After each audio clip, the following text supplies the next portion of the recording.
थोड़ा सा मिलाना। ऊपर का। मिलाना। हाँ और ठीक। ओके। क्या नाम है आपका? मुकेश साहू। अच्छा बताएंगे, आप केसीसी दुरुस्त कराने पटवारी के पास में गए थे, आपसे पटवारी ने पैसे की मांग की, क्या है पूरा मामला बताइए। हमें पैसा की आवश्यकता पड़ा। हम ग्रामीण बैंक में निवासी ग्राम पारसदा बड़े का हूँ। केसीसी के लिए मैं जब पटवारी के पास सबसे पहले गया तो अपने पर्चे को दिखाया केसीसी है तो पटवारी ने बताया कि आप तहसीलदार ऑफिस जाओ, वहाँ से B1 नकल खसरा जो भी लगता है इसका डॉक्यूमेंट्स को करवा के आओ। फिर मैं और मेरे दादाजी अंजोर सिंह साहू दोनों जने हम लोग तहसील ऑफिस गए। तहसील ऑफिस जाकर हमें फॉर्म भरा नक्शा खसरा B1 के लिए। फिर वहाँ की एक मैडम ने हमें 8 दिन बाद आने का आश्वासन दिया। 8 दिन बाद हम जब पहुँचे, 12 तारीख को जब हम पहुँचे अपने केसीसी को पर्चे है तो B1 नकल खसरा के लिए, तब वहाँ के अधिकारी जो तहसील ऑफिस में रहते हैं, चेक करते हैं पर्चा को। उन्होंने बताया कि आपके पर्चा में तभी अपने पुराने बड़े दादाजी सुंदरलाल साहू वल्द तिहारू का दिखाई दे रहा है, इसे कटवाना पड़ेगा। फिर हमने उससे एडवाइस लिया कि इसके लिए क्या करना पड़ेगा। तब वहाँ के एक अधिकारी ने कहा कि आप पटवारी के पास जाओ और वही आपका काम कर देगा। फिर मैंने पटवारी के पास आया। पटवारी जी बोले कि वृक्षारोपण वाला काम चल रहा है, आप चंदई में आ जाओ। फिर हम पटवारी के पास गए, चंदई पहुँचे। चंदई में वो नहीं दिखाई दिए, वहाँ पर थे ही नहीं, वो लिमगाँव निकल गए थे। फिर वहाँ से मैंने कॉल किया पटवारी को कि पटवारी साहब आप कहाँ हो। तो उन्होंने लिमगाँव आने का लिमगाँव बुलाया, यहीं आ जाओ। तो फिर कुछ देर समय तक, बहुत समय तक वेट किए, फिर भी वो नहीं आए। फिर मैं बोला काफ़ी देर हो गई थी कि फिर कॉल किया तो वो बोले कि कल सुबह 8:30 बजे आ जाओ मेरे घर। और ये प्रतापगंज में रहता है वो।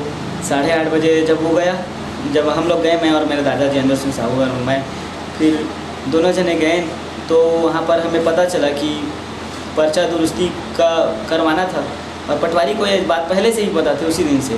तो पटवारी ने बोला कि मुझे तो पहले से ही पता था, ऐसे बोल के। फिर मैंने पूछा कि पटवारी साहब जल्दी से बना दो, हम लोग गरीब आदमी हैं, मिडिल क्लास फैमिली से बिलोंग करता हूँ मैं, हमें पैसा की सख्त ज़रूरत है और केसीसी के लिए जल्दी हमें B1 के लिए जमा करना है। तो फिर पटवारी बोले ठीक है, मैं मेरे होते टेंशन मत ले, मैं काम करवा दूँगा, बाकी खर्चा वर्चा दे बोला वो। फिर खर्चे की मांग करने लगे। खर्चा जब मांगा तो 1000 रुपये लगेगा बोला। तो मैं बोला गरीब आदमी हूँ सर, कम करवा दीजिए, पैसा को इतना मत लीजिए। नहीं इतना अच्छी लगेगा इसका फीस बोला फिर पटवारी। और 1000 रुपये की मांग की घूस की, और कल सुबह दे देना पैसा को बोला। तो ठीक है सर मैं बोला, और बताया कि जब 1000 रुपये ले रहा था, सर इतना मत लीजिए, इतना पैसा का आप क्या करोगे, 200-300 अधिक से अधिक ले लेंगे तो हो जाएगा सर काम। मैं बोला अपने आश्वासन दे के, अपना स्थिति को देख के।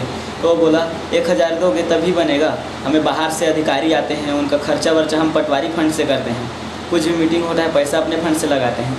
फिर कहते कहते सभी अन्य पटवारी और दूसरे लोगों का भी नाम लेने लगे कि सब घूस लेते हैं। और फिर कहते कहते गए बोले कि तहसीलदार, मैंने पूछा उन्हें तहसीलदार साहब को तो नहीं देते होंगे, तो ऐसा घूस नहीं लेते होंगे तहसीलदार साहब। तो वो बोले कि ऐसा नहीं है, हम तहसीलदार को भी पैसा देते हैं। अगर उन लोग को पैसा नहीं देंगे तो उन लोग बोलेंगे कि हम अकेले अकेले पैसा को खा जाते हैं, हम लोग को नहीं देते, इसीलिए 1000 में से 300-400 रुपया तहसीलदार को देना पड़ता है, ऐसा पटवारी बोला। तो घूस की मांग इसी प्रकार। और न मैं बहुत बार आप लोगों ने इसकी शिकायत किससे की है? जब ये बार बार ये चीज़ होने लगा, घूस की मांग करने लगा, तो हम लोग सोचे इसका निवारण तो नहीं होगा, और मैं पूरा भ्रष्टाचार के पूरा खिलाफ हूँ। फिर मैंने सोचा कि इसका शिकायत किया जाए। तहसीलदार के पास मैं ले गया तो मौखिक रूप से मैंने बताया कि सर ये ऐसा ऐसा प्रॉब्लम है, ऐसा ऐसा कि इन लोग ले रहे हैं घूस के तौर पर। तहसीलदार साहब जी ने कहा कि इसको लिखित रूप से दो। तो फिर मैं उसके पास गया, तहसीलदार जी के पास गया, तो बोले लिखित रूप से। तो फिर मैंने लिख कर दिया कागज़ में, और इसको भी शिकायत की तहसीलदार। अच्छा, आपके द्वारा इसकी वीडियो फुटेज भी बनाई गई है, उसमें वीडियो फुटेज में क्या क्या चीज़ है? मेरे द्वारा वीडियो फुटेज बनाई गई, इसमें बहुत सारी चीज़ें जितना मैं बात पहले कर चुका हूँ। इसमें द्वारा पटवारी लेन देन भी किया गया, पटवारी खाते पीते हैं, बाहर से अधिकारी आते हैं उनका भी, और तहसीलदार साहब का भी नाम सामने आया इसमें कि वो भी खाते पीते हैं ऐसे बोलकर। और ये चूँकि मैंने उसको वीडियो क्लिप कर ली थी अच्छा, भ्रष्टाचार को मिटाने के लिए। क्या लगता है अभी वो पटवारी है, उसका स्थानांतरण दूसरे जगह कर दिया है, इसमें क्या कार्रवाई होनी थी पटवारी के विरुद्ध में? देखिए, जब तक कोई भी घूसखोर अधिकारी है, अगर वो घूस लेता है और रंगे हाथ पकड़ा भी जाता है, तो निश्चित रूप से सरकार और इसका जो कानून है उसे ट्रांसफ़र नहीं करना चाहिए। और ये भी हाल ही में पता चले कि उस हरिशंकर चंद्र पटवारी हल्का नंबर 13 को ट्रांसफ़र किया गया है।